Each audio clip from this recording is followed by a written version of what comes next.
Hi guys, welcome to our book review.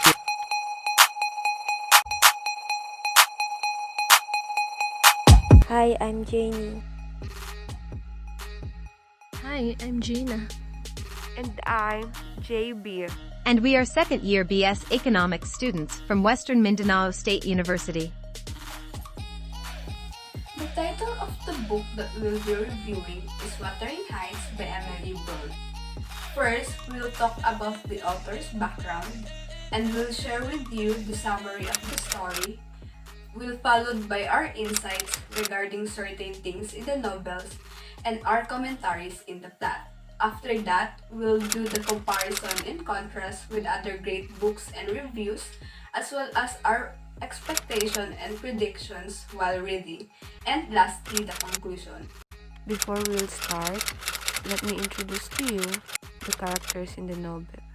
Mr. and Mrs. Earnshaw, residents of Wuthering Heights, parent of Catherine and Hidley Earnshaw, and adopted parent of Heathcliff. Mr. and Mrs. Linton, residents of Truscross Grange, parents of Edgar and Isabel Linton. Frances, wife of Hidley Earnshaw and mother of Hareton Earnshaw.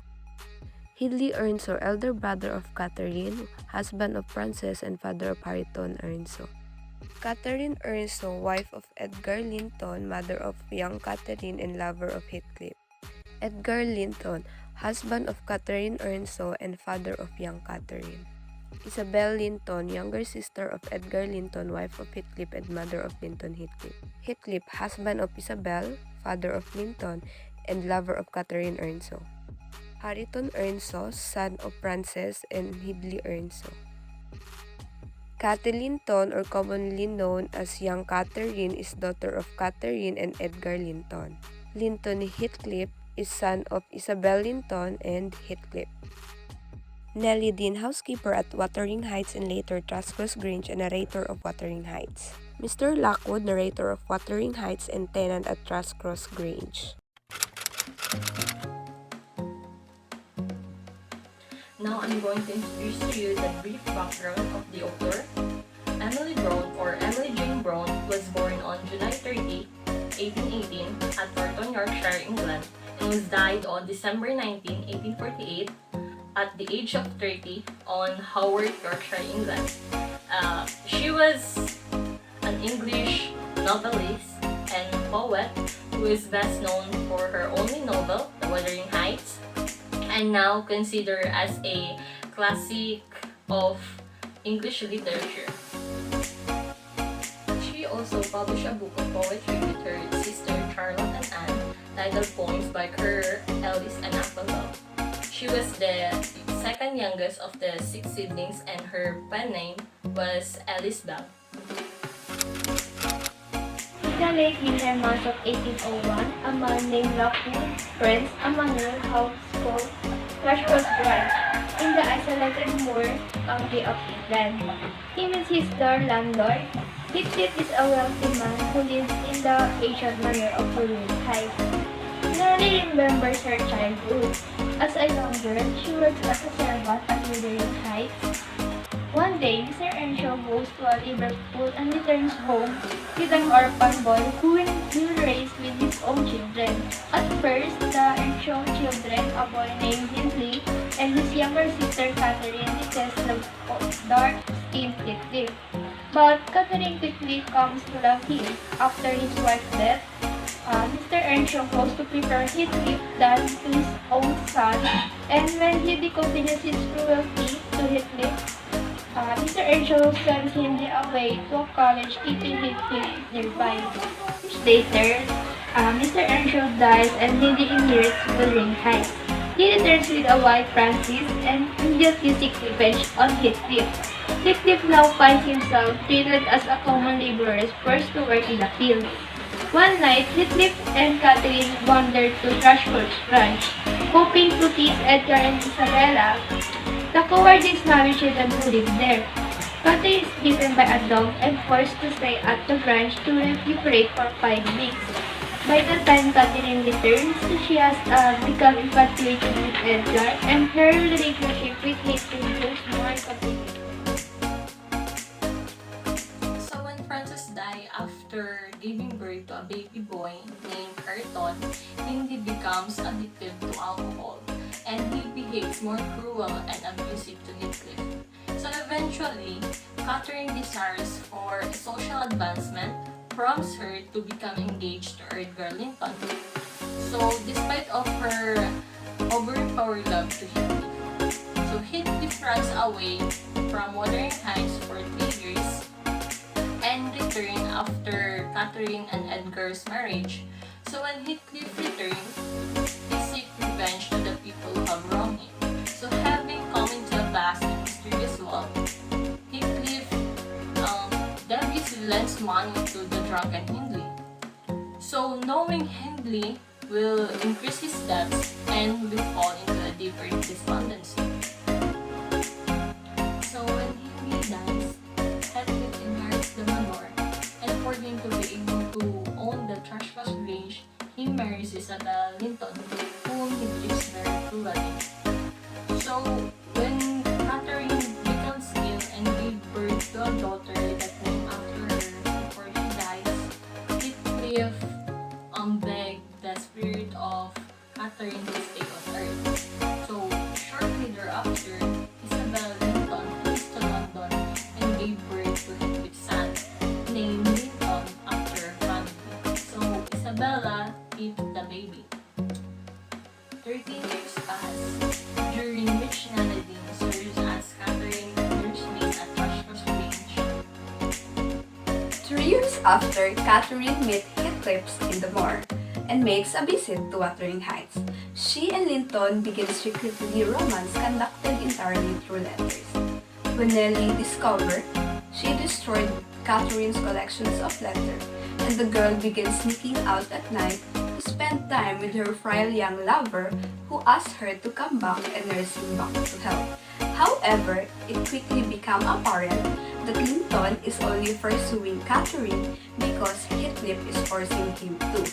Heathcliff hopes that if Catherine marries Linton, his claim upon Thrushcross Grange and his revenge upon Edgar Linton will be complete. One day, when Edgar Linton nears death, Heathcliff lures Nellie and Catherine back to Wuthering Heights and hold them as a prisoner until Catherine marries Linton. Soon after the marriage, Edgar Linton dies and quickly followed the death of sickly Linton.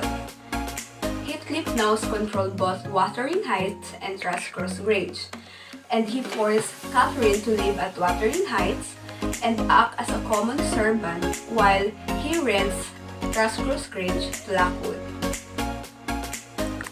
Nellie's story ends as she reaches the present.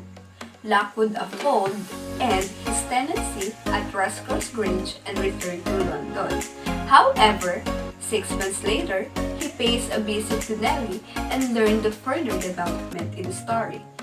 Although Catherine originally mocks Harrison for its ignorance in literacy, Catherine grows to love Harrison as they live together at Wuthering Heights. Heathcliff grows more and more obsessed with the memory of elder Catherine to the extent that he begins talking to her ghost, and everything he sees reminds him of her. After a night spending walking in the moors, Heathcliff dies. Both Wuthering Heights and Thrushcross Grange was inherited by Harrison and young Catherine, and they planned to be married on the next New Year's Day. After hearing the story, Lockwood pays a visit to the grave of Catherine and Heathcliff. So that's how the story ends. So my insights about the novel is that Heathcliff knows the feeling of being powerless, and yet he let that kind of feeling to be experienced by the others. After reading the novel, I've realized that the setting novel is a great match for the theme. The setting used to convey the concept of being caught in between life and death, good and evil. Wuthering Heights representing death and evil, while Thrushcross Grange representing life and good, and the moors in between them. Heights is about desire, obsessive, possessive, destructive desire. Heathcliff is so filled with anger for Catherine, so when she marries another man, Heathcliff marries the rival's cousin, whom he hates as his revenge. So the comparison of Wuthering Heights and the picture of Dorian Gray. So Wuthering Heights is a Victorian classic that talks about forbidden love, destructive passion, and the struggle of hierarchy, while the picture of Dorian Gray by Oscar Wilde focuses on the character Dorian, who follows a path of hedonism, self-indulgence, and objectification of others, where beauty was more praised than the morals. Wuthering Heights talks about supernatural and Gothic literature from the beginning to the end.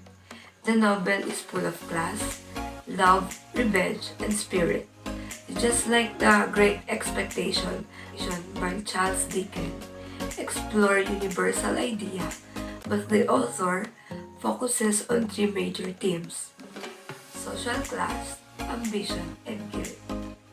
Planet of Myself by Emely Brontë versus Wuthering Heights. The main characters commence with the idea of masculine behavior. They become increasingly depraved, but the causes to their wickedness are not self-evident. My prediction or expectation is that Heathcliff and Catherine will be together in the end because since they were kids, they cared too much to each other, and even though they grown up and have separated paths, they still cherish each other secretly.